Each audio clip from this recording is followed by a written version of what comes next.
Bem-vindos ao podcast O Caminho. Aqui a gente vai falar de saúde, avanços da medicina e como viver mais e melhor, tá? Hoje é o nosso primeiro episódio, então vou fazer uma introdução aqui de como surgiu essa ideia do projeto, por que esse enfoque em prevenção e o porquê do podcast. Basicamente, hoje a gente vê que a medicina não está muito baseada nessa questão de prevenção, e sim muito baseada no combate às doenças. Visto isso, comecei a pensar assim e consumir alguns produtos, podcasts, principalmente americanos, e nesse sentido surgiu uma figura que é a do Peter Attia, um cara que eu achei bastante interessante o conteúdo dele e achava que, poxa, isso vale replicar para a nossa população. Ele fez uma coisa muito interessante, que foi de falar as fases que a gente viveu da medicina, né? Em primeiro lugar, aquela coisa mais antiga, quase baseada num curandeirismo, muito mística, que foi uma medicina da antiguidade. A medicina que eu fui formado, que é a medicina já baseada em evidências, que foi extremamente importante e foi aqui que a medicina mudou como ciência mesmo, né? Mas ainda assim muito centrada no combate à doença. Sempre o alvo não era em si o paciente, mas em si a doença. Então, por conta disso, a nova medicina e o jeito que a gente vê que vai ser o rumo, quando ela vai começar ainda a gente não sabe. Então, a suposta medicina 3.0 ou medicina de precisão, enfim, vários nomes vão surgir aí, mas essa medicina ela vai trazer para a gente um enfoque em saúde, em prevenção, em bem-estar. Vai ser uma medicina que ela não vai ser baseada em evidência, mas ela vai ser informada pela evidência. Estudos, por exemplo, da parte de nutrição vai ser muito difícil a gente conseguir fazer uma coisa controlada, com grupos, por um longo período em humanos. São estudos pouco práticos de serem feitos. Então, toda a experiência que foi acumulada nos estudos de estruturas de seres mais simples, como, por exemplo, as leveduras, as minhocas, e já para mamíferos, como, por exemplo, os ratos e os primatas, né, mais próximos da gente, e os macacos, isso tudo vai ser feito uma transição e uma inferência para uma aplicação no ser humano. E outra coisa bastante importante é, já que a gente vai falar de longevidade, é entender com quem chegou lá. Então, nada mais justo que a gente estudar os centenários, pessoas que passaram dos 100 anos, não só em termos de quantidade de anos vividos, mas em si com qualidade. Então, nesse mundo das doenças crônicas passando a ser a maior causa de mortalidade, né? Doenças do coração, as demências, o câncer, e não mais aquela questão que a gente tinha quando foi aquela transição da primeira fase da medicina para a segunda, que eram as infecções que vitimavam mais a nossa população. Nesse sentido de longevidade é que surgiu o podcast O Caminho. Então aqui a gente vai falar bastante de vários pilares de longevidade: exercício físico, nutrição, sono, controle e manejo do estresse, entre outras coisas. Então, nesse sentido, nada mais justo do que a primeira convidada aqui ser uma nutricionista, uma amiga.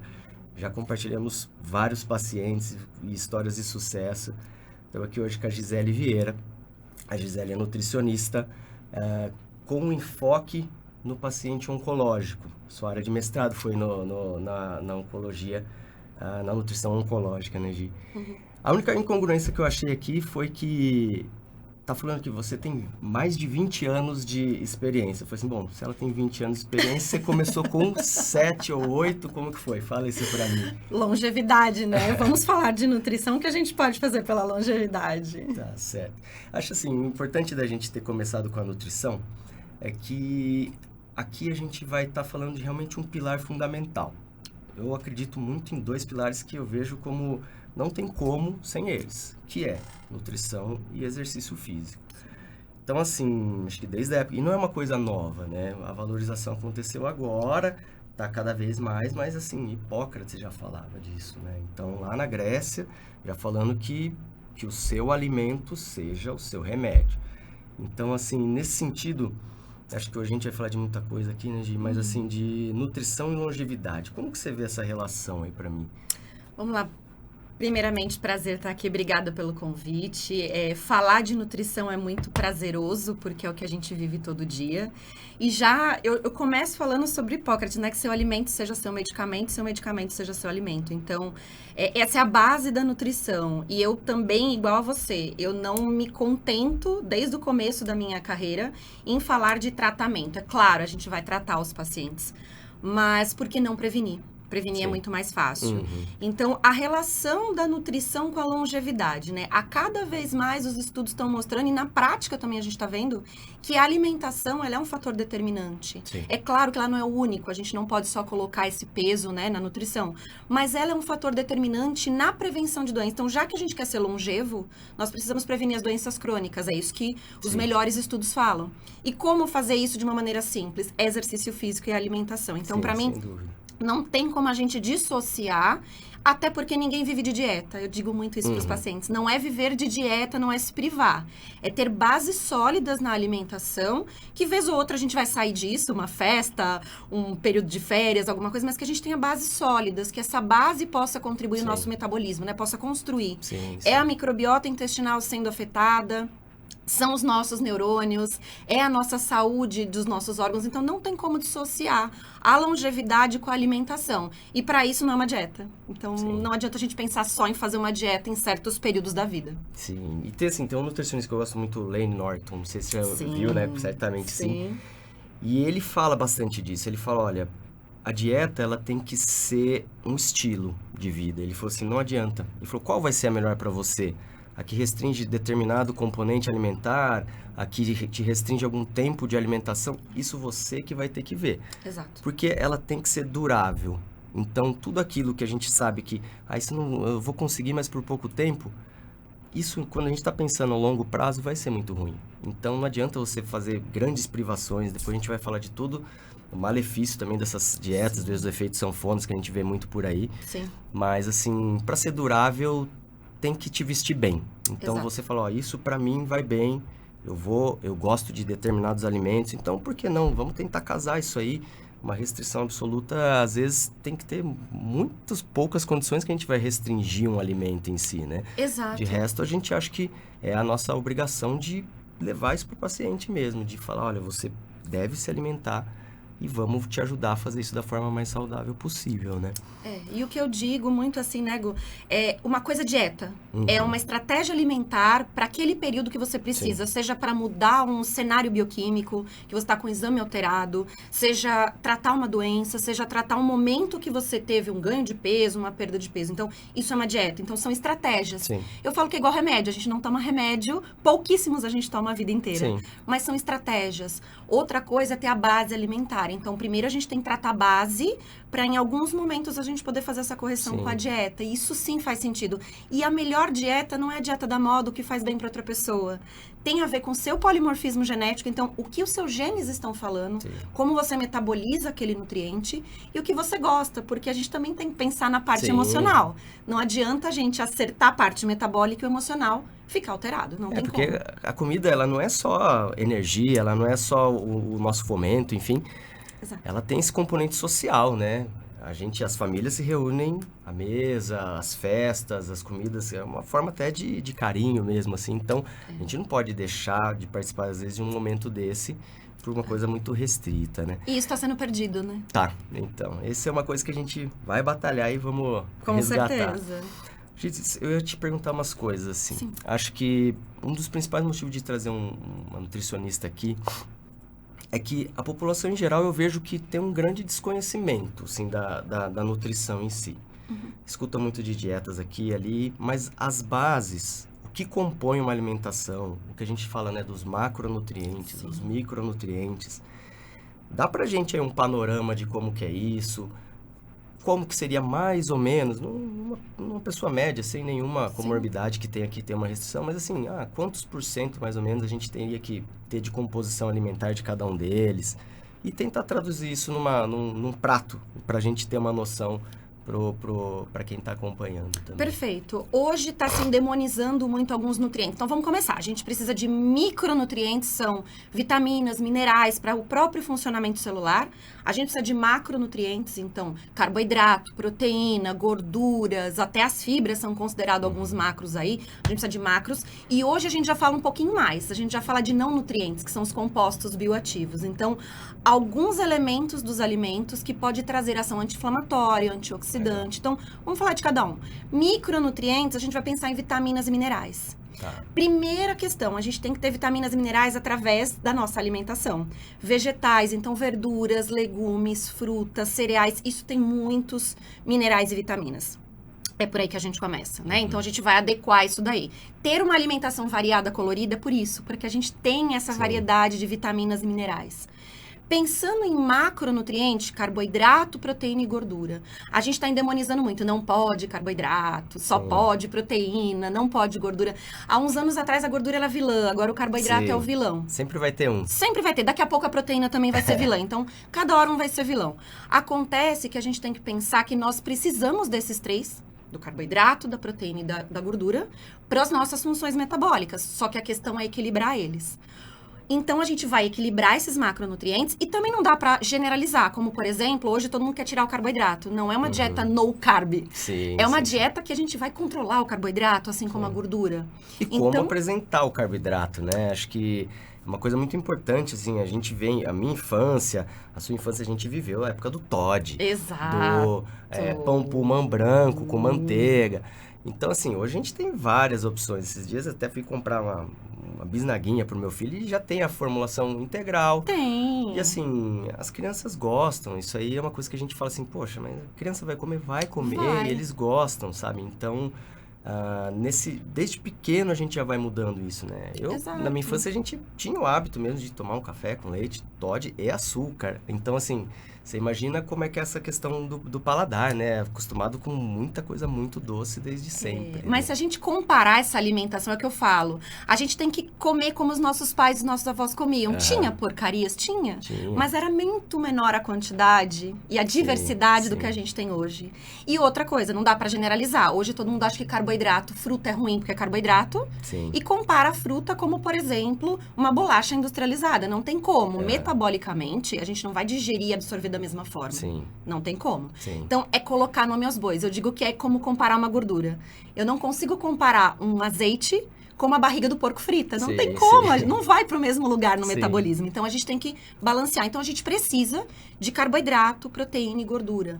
Hoje, a dieta do brasileiro, ela é baseada há muitos anos já em 50% a 60% de carboidrato. Mais ou menos de 10% até 20% de proteína e 30%, 20%, 30% de gordura. Só que pelos estudos de longevidade e até de doenças crônicas, a gente está entendendo que esses 50% a 60% de carboidrato já é excessivo. A gente tem aumento de insulina, aumento de obesidade, então a gente já teria que reduzir. Então essa dieta hoje gira em torno de 40% até 45%, 50% de carboidrato. E outra, bons carboidratos. É o integral, é a fruta, é a raiz e não a farinha branca, o industrializado e tudo mais. Então, a gente tem que primeiro tirar os tabus e medos desses alimentos. Muitos pacientes chegam no consultório chorando que falam, não como mais fruta porque eu tenho medo de estar causando mal para minha saúde. Poxa, uma fruta não tem nada a ver com uma farinha e um produto industrializado, né? E as frutas, assim, hoje a gente já sabe de coisas que são muito, por exemplo, pontuais de cada um. Então, por exemplo, às vezes já existem dados, né, de que as 100 calorias que talvez eu coma, talvez não seja 100 calorias para você, por diversos fatores, do jeito que você metaboliza algumas fibras, enfim. Então, nesse sentido, pode haver até uma oscilação, né? Tá vendo de 20% até do valor nutricional em calorias, vamos dizer assim, né? Da caloria do alimento. Então, isso é muito variável, a gente tem essa coisinha a entender que cada organismo vai ter uma reação. Uma coisa interessante, né, esses tempos a gente em casa está se interessando muito por esse assunto e tal, a gente estava fazendo aquela monitorização contínua de glicemia, até para entender, né, como que essa alimentação bate na gente em termos de glicemia. E da minha esposa foi curioso, assim, porque ela falou, olha, eu reparei que depois que eu como uma maçã, por exemplo, me dá muita fome. Aí ela falou assim, vamos ver, né, aí ela comeu a maçã e realmente E ela é super saudável, e os níveis dela sempre ali abaixo de entre 80 e 100, enfim. E de repente um spike aí, né? Fez um pico de 160 depois de uma maçãzinha Fuji pequena. Uhum. Aí você fala, olha que coisa diferente. Então, às vezes, para ela em si, esse alimento, ela tenha que talvez pensar em outro, para evitar essas grandes oscilações, né? Exato. Então, isso aí é o refinamento, né? É o nutricionista em cima, é o médico em cima ali sabendo e customizando ali a questão da dieta para a pessoa. Né? Hoje ainda se prende muito à questão calórica do alimento e ao índice glicêmico, o quanto aquele alimento vai impactar na insulina, o quanto ele vai subir. Sim. Só que a gente tem que entender que cada gene vai metabolizar de um jeito, então vamos metabolizar de formas diferentes. Então, eu posso ter que combinar, por exemplo, uma maçã com uma fibra para você, uma aveia, uma granola sem açúcar, uma chia, para que você não tenha esses picos glicêmicos. Ou juntar com uma proteína, Ou juntar com uma proteína, juntar com uma gordura. Então, a gente precisa fazer isso. E outra questão é a gente entender a carga glicêmica da refeição e não só o índice glicêmico, senão a gente vai se prender a alimentos de falar, não vou comer. E hoje a gente também pode colocar, como a gente falou aí, dos micronutrientes, dos macro, faltou os compostos bioativos. Hoje a gente está avaliando muito o que esses compostos estão fazendo. Então, são compostos vegetais, tá? Em toda a sua maioria é o que tem na fruta, na verdura, no legume, nos cereais. Que não é um nutriente, ele não é uma vitamina, não é um mineral, não é uma proteína, mas ele é um composto que pode trazer uma ação específica no metabolismo. Seja de ser uma ação anti-inflamatória, de controle glicêmico, de ação antioxidante, de ação antitumoral. Ação prebiótica, alguma coisa também assim? Ação prebiótica. E aí, já falando de probiótico, essa questão também, como a gente metaboliza os macronutrientes, a gente não o que a gente come, a gente é o que a gente absorve. Então, como está a nossa absorção? Como está a microbiota? Sim. Então, a gente tem que olhar para tudo isso e ainda colocar esses compostos bioativos. Então, uma curcumina da cúrcuma, uma fruta vermelha que vai ter um resveratrol, uma antocianidina que tem uma ação anti-inflamatória. Então, esses compostos estão entrando até com mais poder do que os próprios macronutrientes, porque a gente consegue combinar ele na dieta e fazer o que você falou. Sim.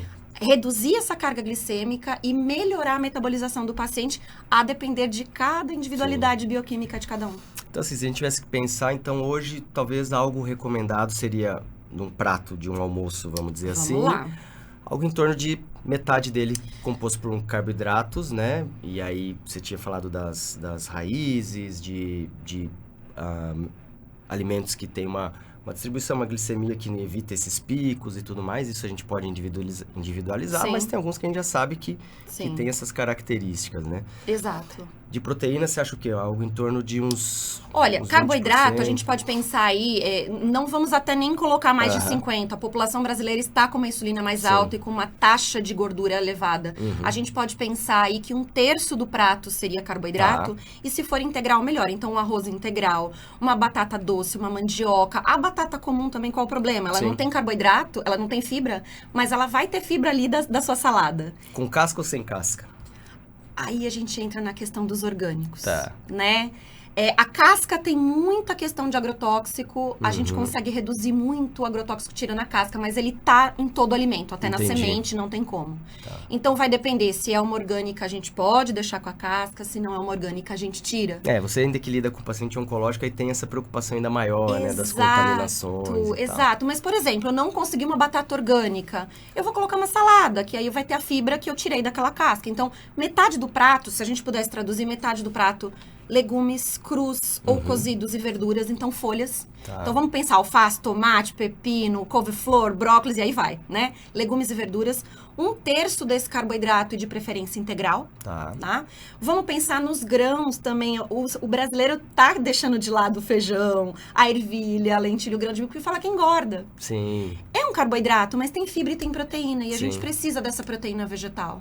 Então esse outro terço, esse segundo terço seria dos grãos, e as proteínas quanto mais magras, melhores. Então, é a carne vermelha magra, é a carne de peixe, é o frango, é o suíno magro, é o ovo, é o bom e velho ovo, que é simples. Então, assim, seria, traduzindo um prato, é o que o brasileiro sabe fazer. O arroz feijão é uma proteína de baixa gordura, que seja grelhada, assada, que não seja empanada, não seja frita, e uma boa salada de alface e tomate. Isso a gente tem um composto aí muito bom. A gente já teve mais perto de uma dieta ideal a gente foi modificando ao longo do tempo, né? Já, na nossa infância era assim, né? Sim, sim. Não tinha como. Acho que até uma das coisas que a gente estava também comentando, essa questão da dieta ocidental, né? A nossa dieta, a gente hoje tem muita referência da dieta norte-americana, né? Então, assim, o estilo de alimentação do brasileiro hoje, ele está mais próximo do americano do que, por exemplo, do europeu ou do oriental, enfim, que tem um outro comportamento alimentar, vamos dizer assim. E com isso a gente herdou alguns problemas também que a gente via, por exemplo, na década de 80 e 90 nos Estados Unidos, a pandemia de obesidade que assolou o país, e a gente está começando a ver isso crescendo a olhos vistos, assim. Sim. O dado que eu achei bem interessante, assim, isso da população americana de 1970, isso o Walter Longo, né, que levantou isso. Até os dias de hoje, a estimativa é que o americano consome 20% a mais de calorias ao dia. Isso implica mais ou menos perto de 500 calorias a mais por dia. No mínimo, né? Então, assim, você vê que isso vai incidir que é aquela questão, aumento das doenças crônicas mesmo. Sim. A gente vê no norte-americano um aumento do câncer coloretal, dos tumores da mulher, por exemplo, de mama, endométrio, que são altamente relacionados com sobrepeso e obesidade. Doença cardíaca, a principal causa de morte. A gente sempre fala, né, eu como oncologista de formação, pensando sempre no câncer e tudo mais, mas assim, embora ele já, nos países desenvolvidos, seja a segunda causa de mortalidade, ele ainda é quase um terço do que é a causa cardiovascular, cerebrovascular, né? Exato. Então, e as demências? Isso a gente hoje vê pessoas vivendo mais, mas chegando na terceira idade num estado de fragilidade, que é o estado do idoso frágil, que precisa de ajuda, que perde sua independência, perde sua caracterização, e isso é muito ruim também para a saúde mental e tudo mais, e vai te pegar numa fase mais frágil da vida, né? Então, assim, o que você acha dessa questão da dieta ocidental? Por que essa relação tão grande com doenças crônicas, assim? É a inflamação? É o alimento mais processado? O que você acha que isso aconteceu?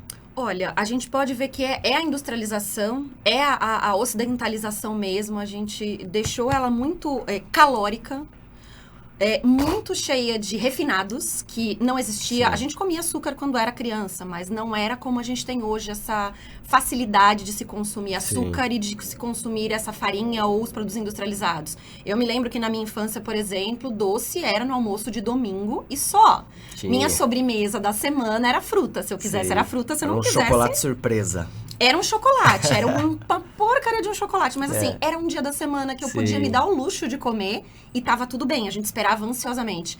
Tomar um copo de refrigerante era o almoço do domingo. Sim. Durante a semana era água. Então assim, a gente perdeu um pouco desses hábitos do o que é diário e o que é de vez em quando. Sim. Eu falo isso para os pacientes, vida existe. Sim. Tá? Vida a gente pode existir, mas a gente perdeu um pouco disso. Então, a dieta está mais calórica e a dieta está mais inflamatória. Então, hoje, todos os estudos, inclusive, falam muito sobre isso. A inflamação, tudo parte da inflamação. E para explicar isso para o paciente, a sua célula também inflama.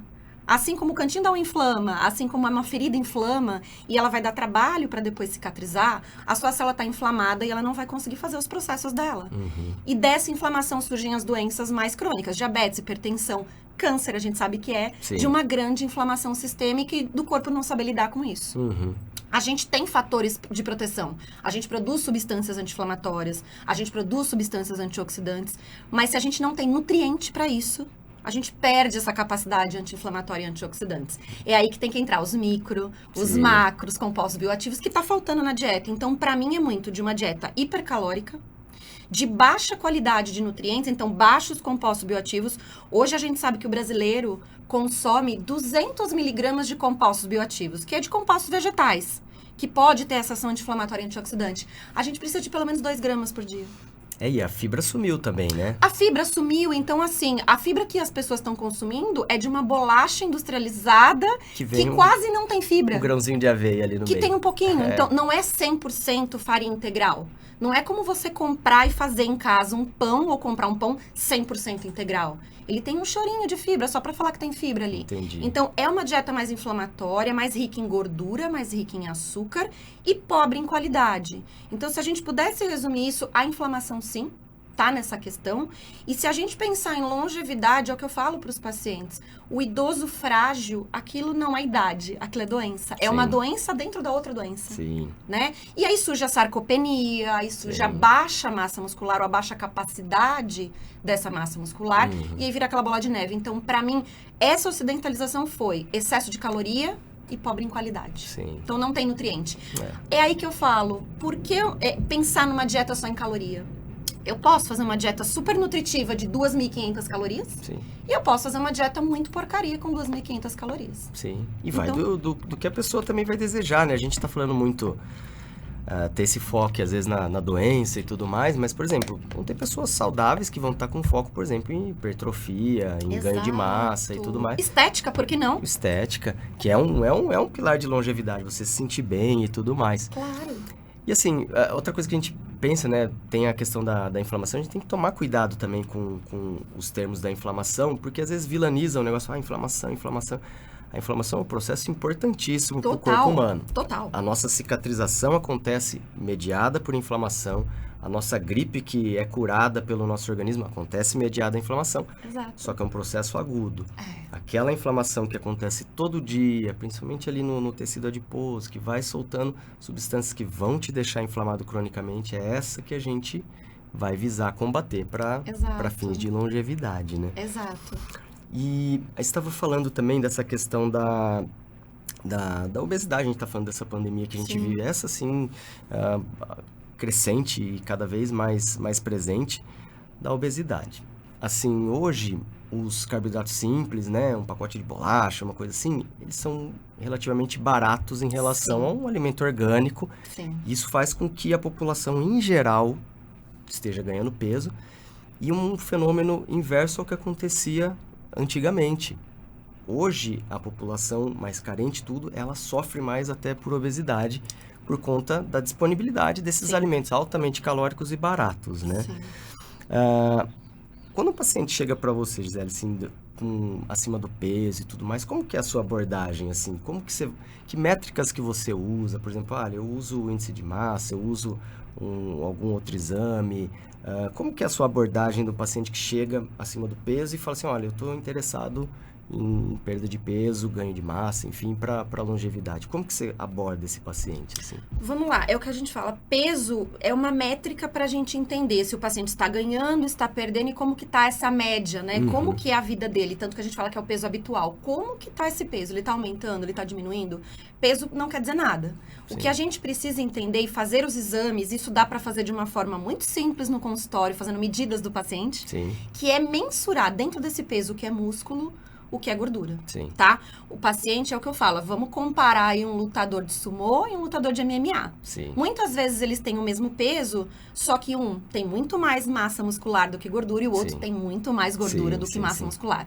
É aí que a gente começa a entender. Então, primeiro, a gente vai entender como que tá essa mudança de peso dele, de quanto tempo pra cá, o que tá acontecendo na vida dele para mudar esse peso, ou se ele tá estabilizado.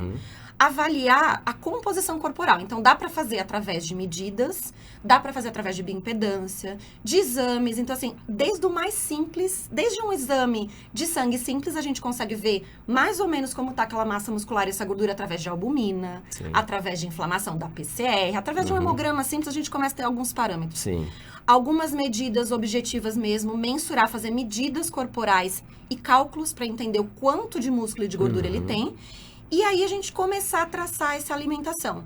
O nutricionista, ele tem que ser capaz de fazer uma dieta de cesta básica até uma dieta de um multimilionário. A gente tem que lidar com o que o paciente tem de disponível. De arsenal ali. Tem que ser o arsenal.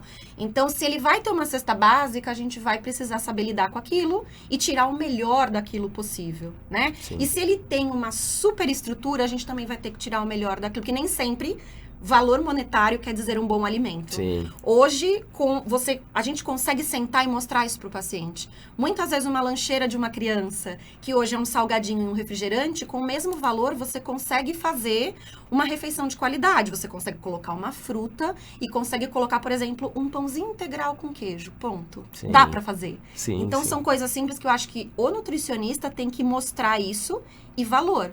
Hoje a gente gasta muito facilmente R$100 numa pizza e a gente não gasta R$100 numa feira. Sim. Então, quais são os valores que a gente está levando para os nossos que estão vindo e para quem já está aí? E acho que a ideia é bem essa que você falou assim, que está vindo, né? Acho que tá na criança mesmo ali, né? Tem que ser um item de educação. Não tem como ficar fora. Hoje a escola tá mudando muito, né? Eu vejo a escola dos meus filhos assim, os enfoques são bem diferentes. Sim. Eles já têm até coisas, por exemplo, de saúde mental, meditação desde a primeira infância, de manejo de estresse, de entender melhor o que eles estão sentindo. Então, já são crianças que crescem com essa maturidade diferenciada. Também tem essa parte nutricional, que Sim. eles entendem os valores de cada componente. Poxa, meu filho tem 6 anos e ele sabe que o ovo tem proteína, ele sabe. Então, assim, ele já está sendo educado nesse sentido. Então, acho que a missão é essa, a gente trazer essa luz, essa mensagem para que as pessoas entendam que o que você come vai impactar na sua vida, na sua qualidade e na sua longevidade. Exato. Então, assim, hoje o que a gente vê muito, principalmente quem trabalha mais com a população idosa, é aquela questão do idoso frágil, né? E às vezes é o que a gente fala, não é nem uma pessoa de 90 e tantos anos que está chegando frágil. Às vezes é um paciente de 60 anos, Exato. que o 60 hoje é o 40 da década de 80, enfim, que ao você pedir para ele subir numa maca de exame, ele tem dificuldades de equilíbrio e dificuldades, às vezes, para se locomover e chegar num lance de dois degrauzinhos para subir numa maca de exame. Então, isso é um grau de fragilidade extrema. Vai predispor ele aos riscos de quedas e tudo mais, que a gente sabe que é uma coisa que no idoso os dados são alarmantes, né? Hoje, por exemplo, um idoso que cai e tem uma fratura desse complexo quadril-fêmur, acima dos 70 anos, no período de 1 ano, metade deles vai ter morrido em decorrência desse problema da queda. Exato. Então, a gente tem que entrar também com essa questão dos pilares, né? O exercício e tudo mais. Sim. Isso a gente vai também falar bastante aqui.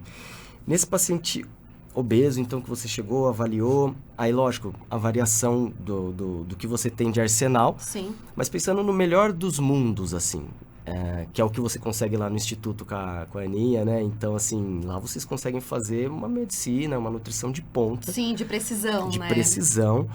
E tem à mão exames e tudo mais. Qual que é o armamento que você usa lá, por exemplo, na sua prática privada, assim? Você usa bioimpedância, Sim. laboratório? O que você costuma ter de arsenal, assim? Bom, a gente usa os parâmetros bioquímicos, então exames bioquímicos para entender como que tá a célula, né? Metabolicamente, como esse paciente tá, o que ele tá dizendo, se ele tá perdendo massa muscular, se ele tá inflamado, se ele tá ganhando gordura corporal, como tá o colesterol, como tá a insulina, como estão os micronutrientes, ele tá se alimentando a ponto de absorver, como eu disse, o intestino tem um papel fundamental, então ele tá absorvendo esses nutrientes, Sim. às vezes ele come, mas ele não consegue absorver. Sim. Essa é a questão. Então, os exames bioquímicos vêm aí para isso. A bioimpedância, que é aquela balança que a gente sobe e vai medir realmente massa muscular e gordura.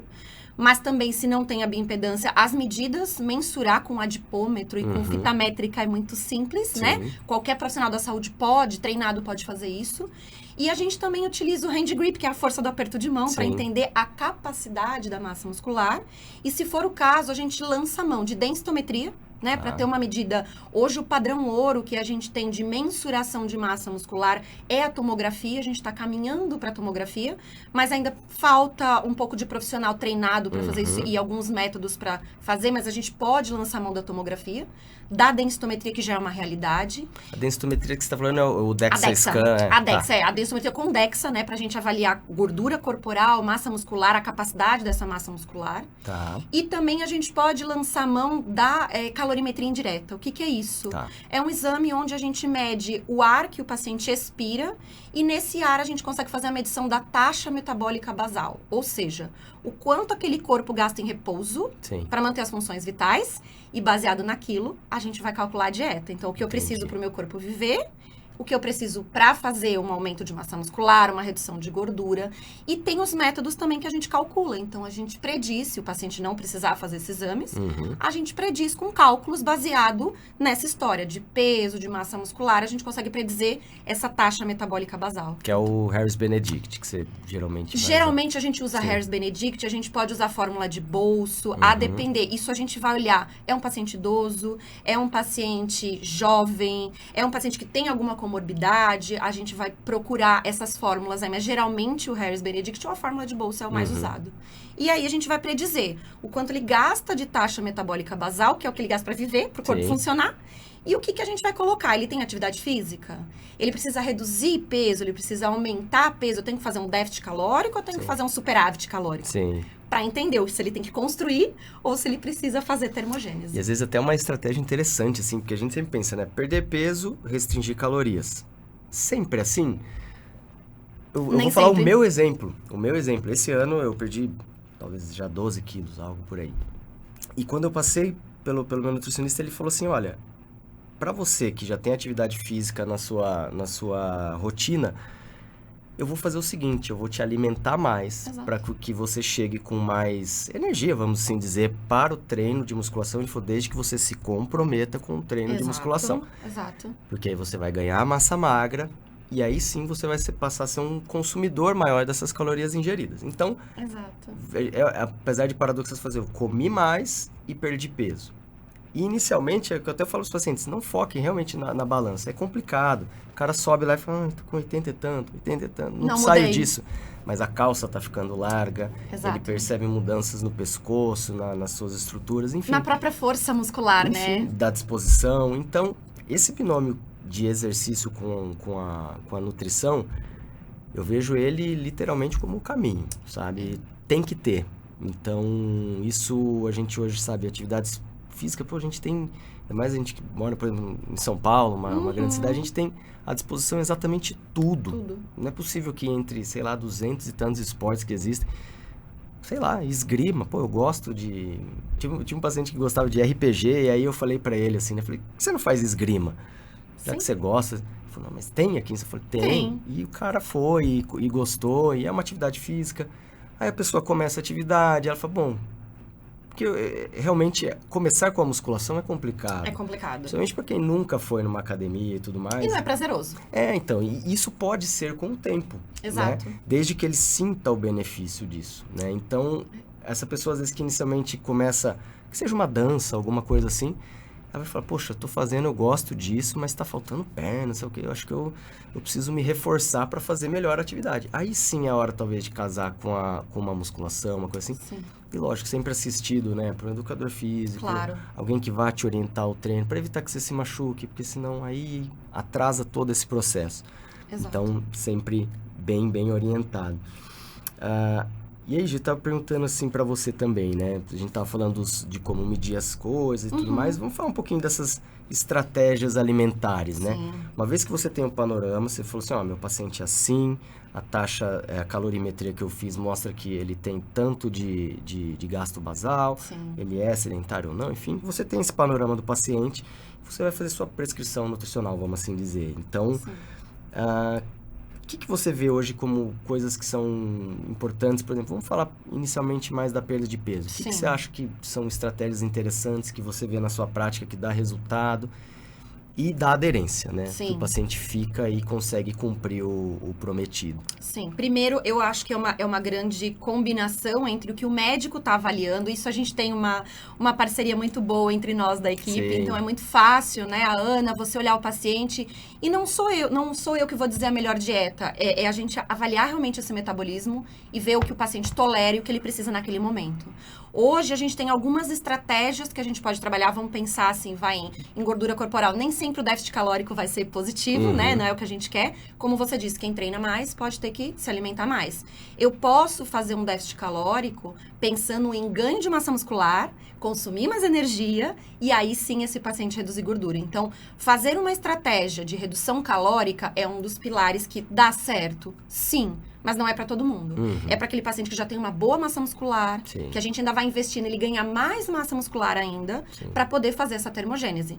Paciente que está sarcopênico, com baixa massa muscular, eu vou fazer déficit calórico, ele ainda pode perder massa muscular. Então, não é o caminho. E lembrar também, né, isso é uma coisa que, embora também pareça paradoxal, mas existe sim o obeso sarcopênico, que é um cenário que é o pior que possível, né? É o pior, é aquele que vai em todos os profissionais da saúde, visualmente olha e fala, não, ele pode perder peso, mas quando a gente vai fazer a avaliação física dele, ele tem 40, 50, 60% de gordura corporal, quando ele deveria ter 20, 15, 10, Sim. E ele tem essa gordura e tem uma extrema baixa massa muscular que vai comprometer todo o metabolismo dele. Sim. Então, aí, primeiro a gente vai nutrir, a gente vai elevar essa massa muscular para caminhar devagarzinho para ele reduzir essa gordura corporal. É a massa muscular que vai ajudar ele a reduzir essa gordura, né? Então, o déficit calórico, essa questão de comer menos, pode ser necessário, mas vai depender da composição, do estado nutricional desse paciente. Pode ser o seu caso, como a gente falou, ter uma dieta de superávit, porque a gente quer que ganhe massa muscular e essa vai ter a termogênese. Sim. A gente pode falar da dieta cetogênica, que não serve para todo mundo, não é todo mundo que responde. É bem empregado a gente falar isso. Nem todo mundo vai responder ao déficit calórico, nem todo mundo vai responder a low carb, nem todo mundo vai responder a cetogênica. Por quê? Vai depender do nosso polimorfismo genético, como o nosso gene funciona. Hoje a gente já tem exames que mostram como o nosso gene funciona. Se eu fizer um déficit calórico, você vai responder? Sim, então a gente vai para ele. Ou não. Vai ser a mesma coisa que nada. Você vai ficar no platô, você pode até ganhar peso. Aí talvez seja melhor investir mais em atividade física. Em atividade física. Sim. Então, a gente tem que avaliar isso. Mas algumas estratégias. Dá para pensar numa cetogênica. Aí a gente tem uma gama de 6 a 8 tipos de cetose que a gente pode pensar, o que é a cetogênica? Reduzir carboidrato a níveis muito baixos, 5%, 2%, 10%, 20%, né? Pensando nos 50%, 60%, que hoje seria o preconizado, a gente vai fazer uma grande redução e dar como substrato para o metabolismo a gordura vegetal. Aí eu faço um grande parênteses. Dieta cetogênica não é comer o bacon, o presunto, a gordura saturada, porque isso que Atkins, né? Dieta de Atkins, que ficou famosa, ou o que o americano gosta de fazer. Isso seria uma dieta cetogênica pobre em nutriente que vai te inflamar. Sim. Agora, se a gente pensar realmente uma dieta cetogênica no metabolismo, é a gente pensar na gordura vegetal. É o azeite, é a castanha, é o abacate, é colocar o coco, são esses alimentos. É a gema do ovo, Sim. É pensar nisso daí. Então, a gente aumenta a gordura e reduz o carboidrato. A gente promove que a célula utilize a gordura como substrato energético e, com isso, a gente consiga fazer a termogênese. E tem bons resultados com isso, tá? Tem pacientes que respondem muito bem. Então, a gente pode fazer. Mas lembrando, essas estratégias não são para a vida. A gente faz períodos, então a gente tem que ir ciclando períodos, até porque cansa. Sim. O paladar cansa de fazer só uma low carb, só uma cetogênica. E hoje existem outras estratégias. O jejum intermitente foi muito falado aí da redução de gordura corporal. Mas há 4, 5 anos, pelos estudos e até na nossa prática, a gente via assim, reduzia 200 gramas. Sim. 300. Então, assim, não era um dado muito bom. Tinha significância estatística, Sim. Mas quando a gente ia ver na prática era baixo. Então, hoje o jejum intermitente a gente entende como uma medida de controle metabólico. Controlar a insulina, controlar as células de defesa, isso sim. É um estilo de vida e não uma dieta para reduzir gordura. E eu percebo que a customização é aquilo que a gente fala, assim, né? Tem pacientes que vão aderir muito bem ao jejum intermitente. Exato. Principalmente se não é um jejum aquele extremamente, que te dá uma janela muito curta de alimentação e tudo mais. Um jejum padrão, vamos dizer assim, aquele que o paciente tem uma janela de alimentação de 8 horas, por exemplo. Sim, é um bom jejum. Tem pacientes que falam, que quando você pergunta, por isso que é importante esse dado de anamnese, fala assim, de manhã, você gosta de comer? Porque tem gente que fala, olha, se eu comer de manhã, eu sinto que fico até nauseado. Ou eu fico devagar se eu não comer de manhã, no dia gosto. não rende, não vai. Então tem pessoas que metabolicamente, eles já foram selecionadas para esse tipo de estratégia. Exatamente. O gene fala, né? Ele o corpo pede, tá falando. ele fala, não, de manhã eu não quero nada. Então, vamos aproveitar isso. Sim. Vamos aproveitar a principal período de jejum sem esforço que a gente tem, que é o sono. Então, a pessoa dorme toda noite, passa uma manhã sem se alimentar, e lá por volta das meio-dia, alguma coisa assim, ele faz seu almoço. E não perde essa questão social da alimentação. Porque a pessoa não pode ficar um chato alimentar, vamos dizer assim, que é aquele cara que fala assim, vamos almoçar comigo? Ah, cara, não posso. No almoço eu não como, tal. Você passa a deixar de ter as conexões com as pessoas que você gosta. E a gente sabe que almoço e jantar são as principais refeições que a gente tem. Sim. Então, talvez para essa pessoa, o jejum intermitente seja uma estratégia bacana. Né? Mas é como uma qualidade de vida. A gente Sim. pensar em controle metabólico. Hoje, a gente pensando em redução de gordura corporal, isso não é um dado muito significativo, né? E outra, lembrando bem, o jejum já tem o nome de intermitente. Sim. Ele precisa ter folgas. Tem gente que faz jejum todos os dias. Sim. O jejum entraria para tirar um estado de comodismo do metabolismo. Então, ele não pode ser todo dia. E outra coisa importante, se você faz o jejum, isso te dá mais compulsão naquela janela de alimentação, você se torna mais compulsivo. Ou você não consome proteína, micronutrientes e compostos bioativos, então o jejum não é para você. Tá errado. Então, quem faz o jejum tem que ter uma alimentação muito equilibrada nesse momento que você vai se alimentar e sem compulsão. Sim. E o que a gente anda vendo cada vez mais é o Fast Mimicking Diet. Aí a gente entra no Dr. Walter Longo, que é o FMD. Isso que eu ia te perguntar, assim, em termos de efeitos e tal, jejum versus dieta que imita o jejum. Como que eles são, assim? Eles têm algo que se assemelha? Tem resultados parecidos? Como que é isso aí? Resultados totalmente diferentes, tá? Vamos falar do jejum intermitente. A gente vai colocar lá o paciente 2, 3 vezes na semana, ciclando 12, 14, 16 horas de jejum. E depois tendo um bom consumo, principalmente proteico. Quem faz jejum não consegue ter consumo proteico. Então, a gente tem que acertar essa meta proteica, principalmente. A gente mais controla o peso, controla a insulina, fatores inflamatórios. A gente pensa muito em células de defesa, em células natural killer, que vão trazer qualidade para o metabolismo. Isso o jejum intermitente faria. Peso, muito pouco se responde. Poucas pessoas respondem a isso. O treino em jejum, poucas pessoas respondem. É uma estratégia metabólica interessante? Insulina e o IGF-1, você acha que ele tem um ganho, né? Tem um ganho de controle de insulina e de IGF-1, que é o fator de crescimento celular, né? Então, tem um ganho, mas um ganho mais discreto. Tá? A gente ainda não entendeu, Gustavo, quem está respondendo a isso? Qual o polimorfismo genético ainda está respondendo melhor esse jejum ou não? É muito mais no tato mesmo. A gente tatear e ir acompanhando o paciente. Já o Fast Mimicking Diet, que a gente vê redução de gordura corporal a cada ciclo, e esses ciclos são controlados de 5 dias, então não pode ser a vida inteira, tem que ser ciclos de 5 dias. Há uma dieta de baixíssimo valor calórico, que tem entre 1.100 e 700 calorias. Uma dieta vegana de verdade, com qualidade, com fruta, verdura, legumes, grãos, cereais. Então, uma dieta vegana. A gente vê uma queda de insulina muito maior, uma redução de gordura corporal maior, um aumento aí de células de defesa, a gente melhora aí o perfil de leucócitos, neutrófilos, principalmente pensando no paciente imunodeprimido, a gente consegue isso daí. Você deve ver muito isso no paciente oncológico, Total, né? E também redução de IGF-1. Então, assim, o controle metabólico e redução de gordura com o Fast Mimicking Diet parece que responde muito melhor do que o jejum intermitente. Todo mundo pode fazer? A gente chama de FMD, que é mais fácil, né? O Fast Mimicking Diet. Todo mundo pode fazer? Não. Quem tá compulsivo, se for fazer uma dieta de 700 calorias, vai acabar essa dieta e vai ficar mais compulsivo ainda. Então, primeiro, vamos tratar a compulsão. Para você se tornar hábil para ir para o Fast Mimicking Diet. Aí também a importância, né, de mais um profissional, né, de um profissional de psicologia, ou terapia, ou psiquiatria, enfim.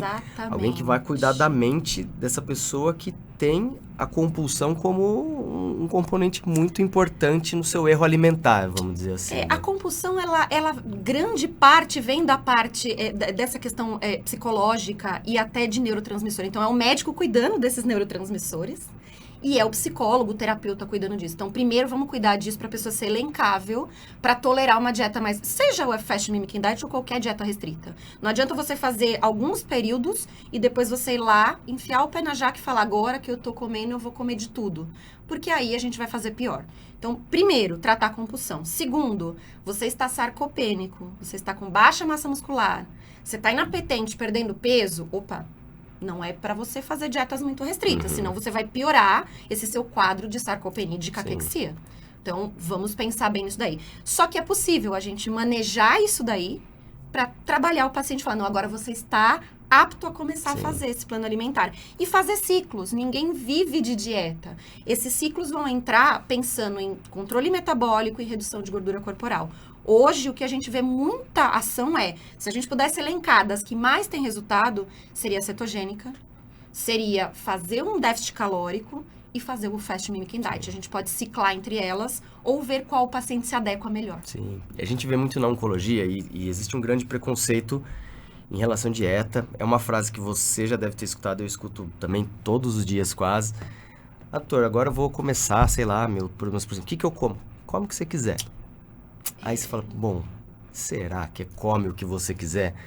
Porque é bem aquilo, você vai pegar uma pessoa que vai começar um tratamento, às vezes, difícil, que é um tratamento oncológico, que vai envolver várias fases, pode envolver radioterapia, cirurgias, que podem ser desde pequenas, cirurgias gigantescas, quimioterapia, que debilita demais o paciente. E, nesse momento, você falar assim, libera geral e come o que você quiser, o paciente pode evoluir para um estado de desnutrição durante o tratamento. E aí os resultados a gente sabe que vai muito, muito pior, a imunidade também não colabora. E como é um equilíbrio da nossa imunidade com células que estão ali desviadas da sua finalidade, a gente sabe que nesse equilíbrio, se a nossa imunidade cai, o câncer tende a prevalecer. Exato. Então, às vezes o pessoal fala assim, mas essas dietas que prometem que vão matar o tumor de fome. Não é isso, Não né? é isso. Então, assim, não existe um alimento... O que mais os pacientes chegam perguntando é um alimento que vai matar o câncer, que vai combater, que vai me curar, ou uma dieta. Para começar, não é a dieta e não é o alimento. A gente não tem um alimento específico capaz de nada. A gente tem grupos de nutrientes que podem favorecer o seu metabolismo a lidar com aquela doença. E uma delas a gente pode falar aqui do câncer. Então, estratégias alimentares pensando no câncer, primeiro, nutrir. Como você disse, o paciente ele vai passar por diversos tratamentos que ele já pode vir com uma perda de massa muscular, uma sarcopenia, uma caquexia prévia ao tratamento, e ele vai passar por diversos tipos de estímulos ali que podem fazer ele perder mais ainda de qualidade. Então, primeiro é nutrir, é a gente entender como está o paciente, o que ele vai passar, é aí que o médico vai dizer, olha, a programação dele é passar por químio, por rádio, por imuno. Então, a gente vai preparar esse paciente e fazer estratégias metabólicas que hoje, aí sim, não é dieta que cura o câncer, mas são estratégias que podem favorecer que o tratamento tenha mais eficácia, ou seja um pouco mais potente. É um plano alimentar que favorece a ação anti-inflamatória.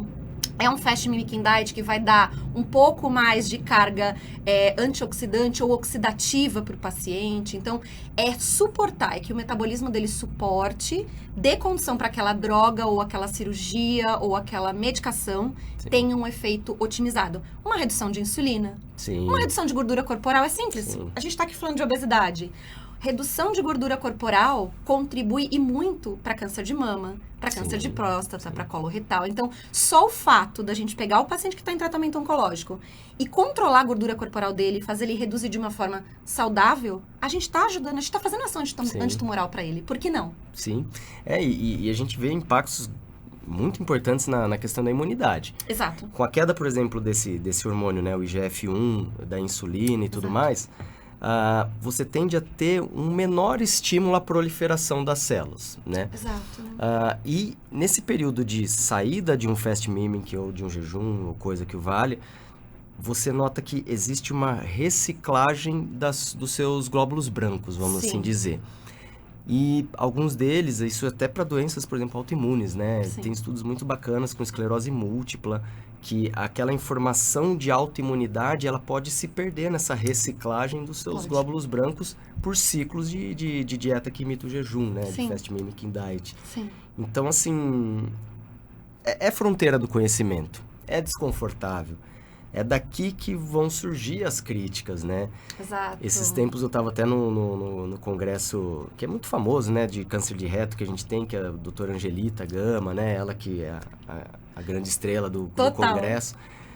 E ela falou, olha, eu fui tida como louca quando eu falei que poderia curar o câncer de reto com radioterapia e sem cirurgia, eu sendo cirurgiã, enfim.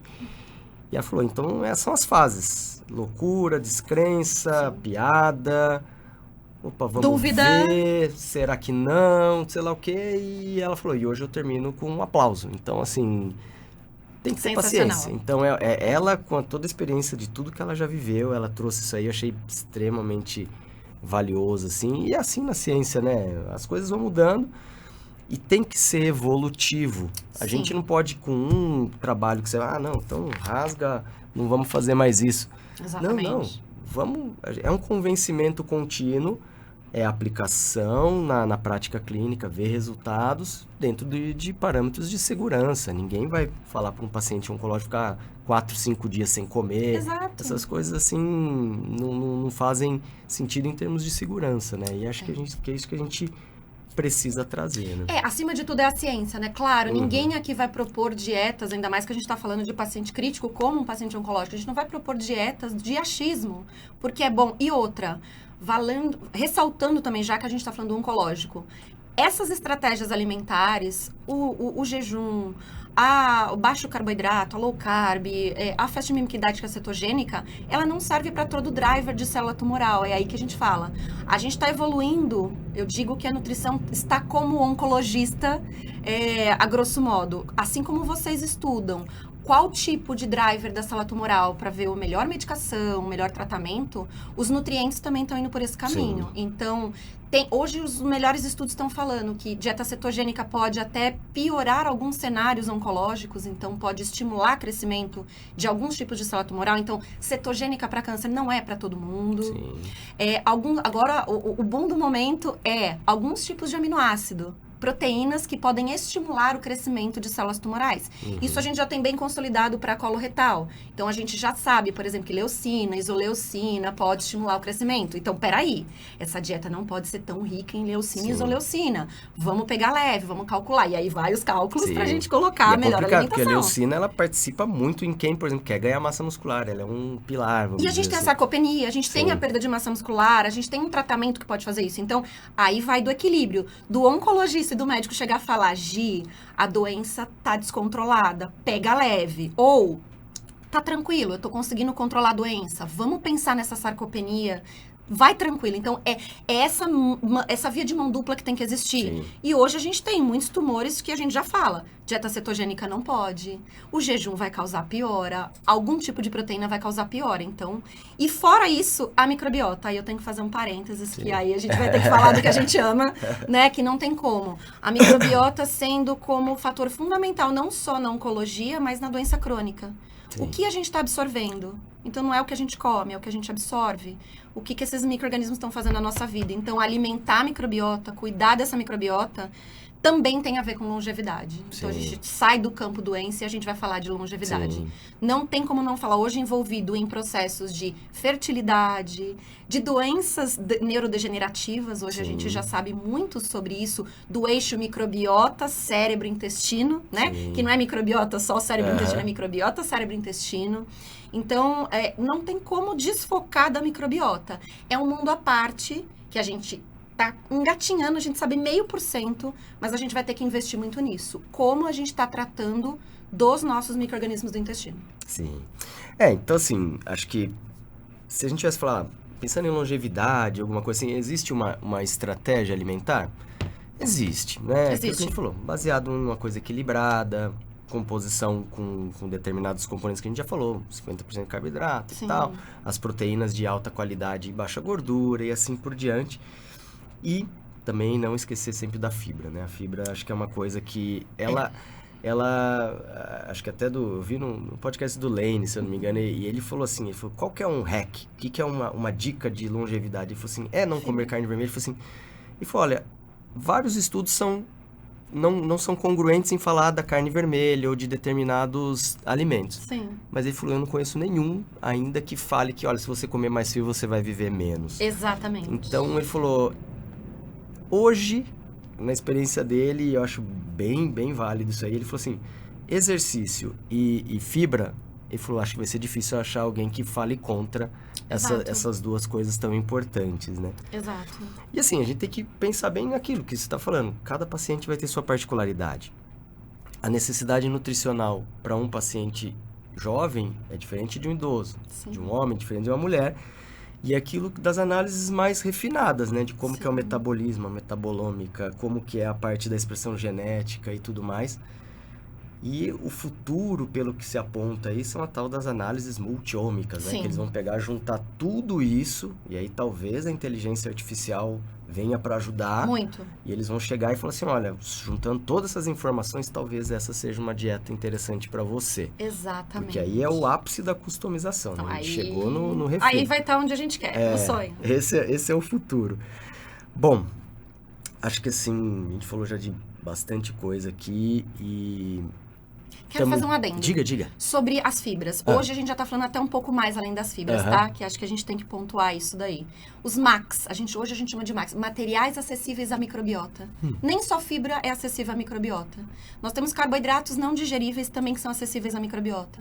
Nós temos os polifenóis, então as cores aí dos alimentos, então as cores vermelhas, as antocianinas, os polifenóis dos chás, dos temperos. Então, tudo isso é material acessível à microbiota.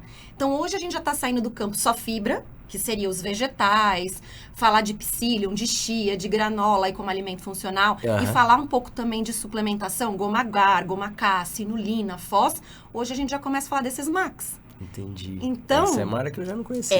Os materiais acessíveis à microbiota. Então, por exemplo, a gente vai falar aqui dos polifenóis do cacau, do chocolate amargo, do cacau. Eles têm ação prebiótica. E eles não são fibras. Entendi. Então, a gente também pode ter essa estratégia. Nós podemos ter na alimentação, por exemplo, o licopeno. O licopeno, ele é extremamente estimulante de bifidobactéria. Por que a gente não vai comer um tomate, um pimentão vermelho, um feijão vermelho? Então, por que não? E não são coisas exóticas, assim, né? De falar assim, tem que ser a fruta tal de tal lugar. Não, são coisas que você vai na feira e tem. Açaí, jabuticaba são frutas vermelhas. Agora a gente está com alguns estudos falando de algumas frutas do Cerrado e da Amazônia brasileira. Os pesquisadores brasileiros estão estudando como trazer ela para a agricultura, porque elas têm muito mais compostos bioativos do que as frutas vermelhas, que é o mirtilo, o blueberry, que é importado. Eles têm muito mais, e é do Cerrado, dá no meio do mato, e eles acharam. E tá aqui. Então, como que a gente vai trazer isso para nossa mesa? Então, como que a agricultura vai trazer?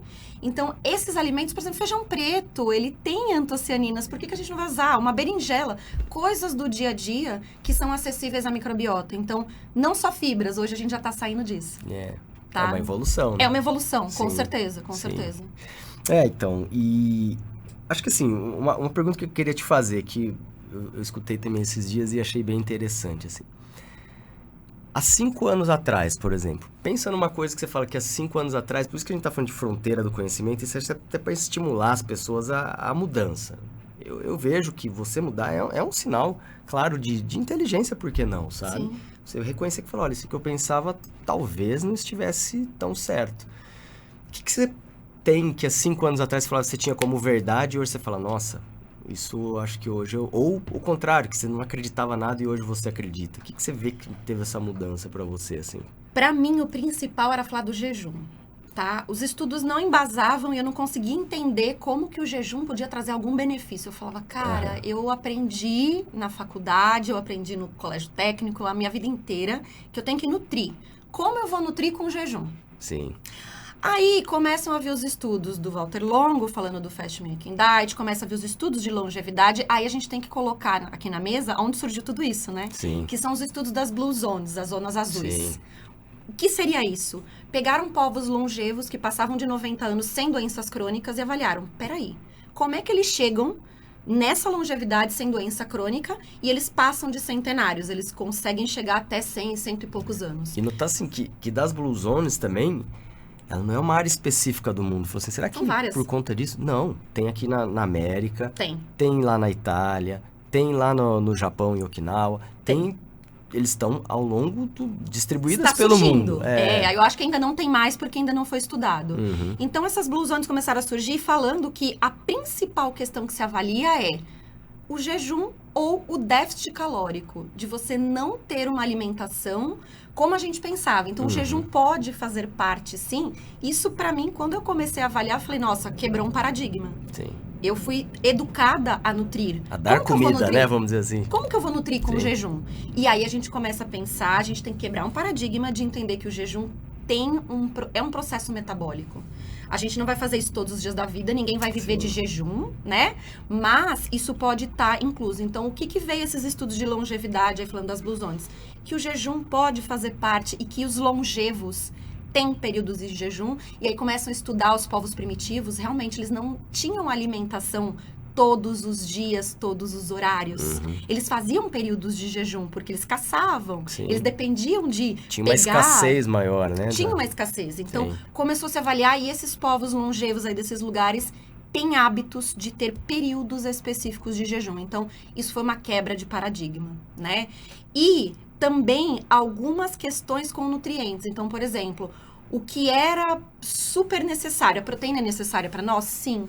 Mas nesses longevos, a gente olha que a proteína não é tão necessária assim, a proteína animal. Sim. Aí a gente começa a falar de um outro tipo de dieta, que aí a gente tem que falar. A dieta do Mediterrâneo até hoje é a que é mais comentada. Sim. É a que é mais colocada. Não teve nenhum efeito negativo também. É a que tem a maior evidência, vamos dizer assim. Pra tudo. Então eu diria que a dieta do Mediterrâneo é uma base.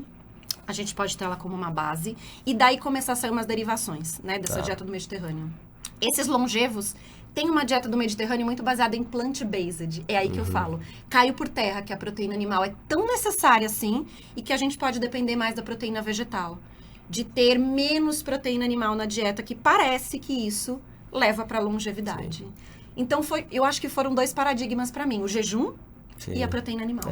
Essa do Mediterrâneo, acho que é um recado interessante, assim, porque ela vem se provando com o tempo. Sim.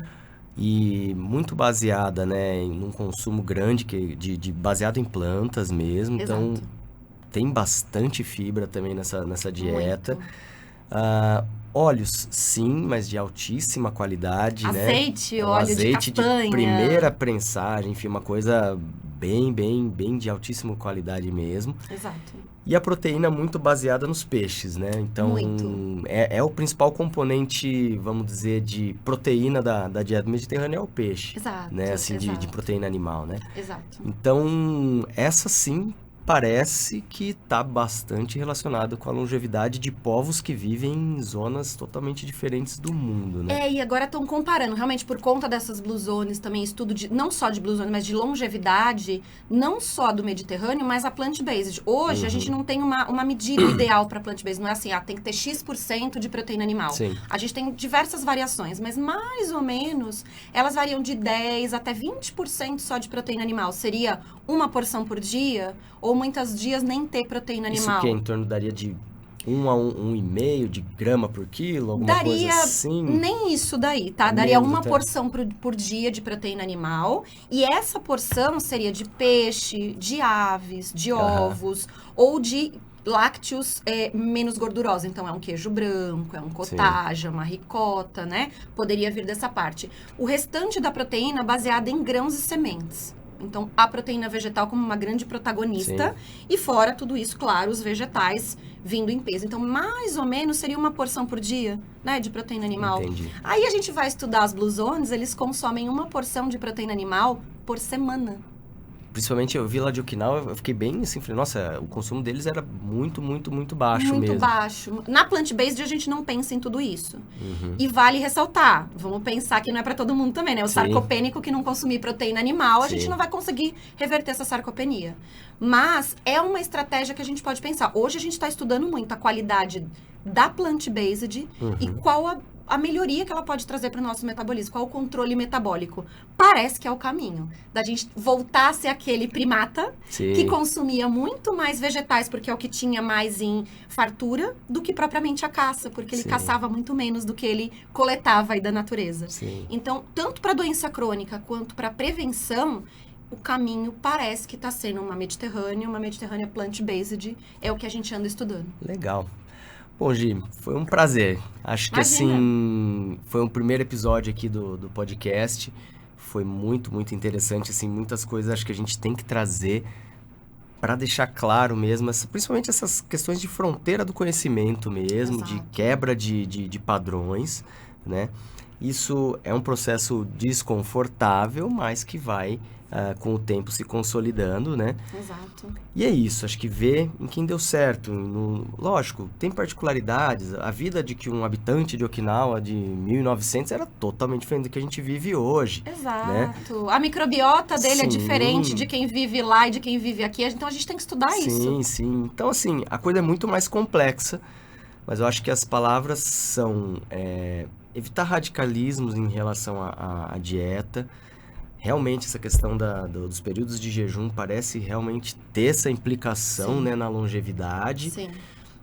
Talvez, enfim, períodos de jejum. Eu acho que, se não me engano, foi do Walter Long que ele sugere a cada 30 dias 5 com períodos de fast mimicking. Que é o fast mimicking de 5 dias, Que a pessoa não realmente. precisa ficar em jejum alimentar total, que é uma situação Exato. desconfortável para a maioria das pessoas, né? Eu não conseguiria, por exemplo, ficar em jejum totalmente, mas Sim, a dieta que imita o jejum pode trazer esse benefício de ter um Sim. conforto e, ao mesmo tempo, a gente está cuidando e do os metabolismo. benefícios metabólicos, Total. vamos dizer assim. Total. Então, parece que algo relacionado a uma dieta mediterrânea, com Sim. períodos de jejum, fast mimicking, enfim, tem que ver o que a pessoa vai se adaptar melhor e as Sim. necessidades dela, possa ser uma dica de longevidade que a gente possa deixar, né? E eu ainda incluiria períodos também, se você não consegue ter uma alimentação plant-based o tempo todo, mas ter períodos de plant-based, então de redução do consumo proteico animal, aumento do vegetal, parece que é uma estratégia de longevidade também.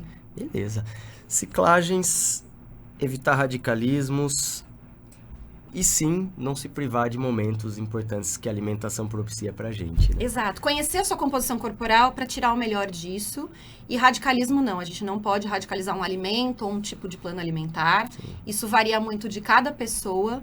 E viva, como eu digo para os Sim. pacientes, a gente tem que ter vida. Não é Sim. por conta que a gente está pensando em longevidade que você não vai sentar com a sua família Sim. e comer uma pizza e tomar um vinho. Por que não? Sim. Mas é o equilíbrio. Se a gente puder dizer realmente, tudo isso vai ter que ser muito bem equilibrado para cada um.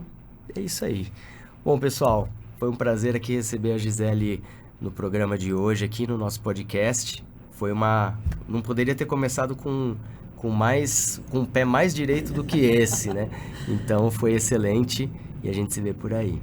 Obrigado. Obrigada. Tchau, tchau.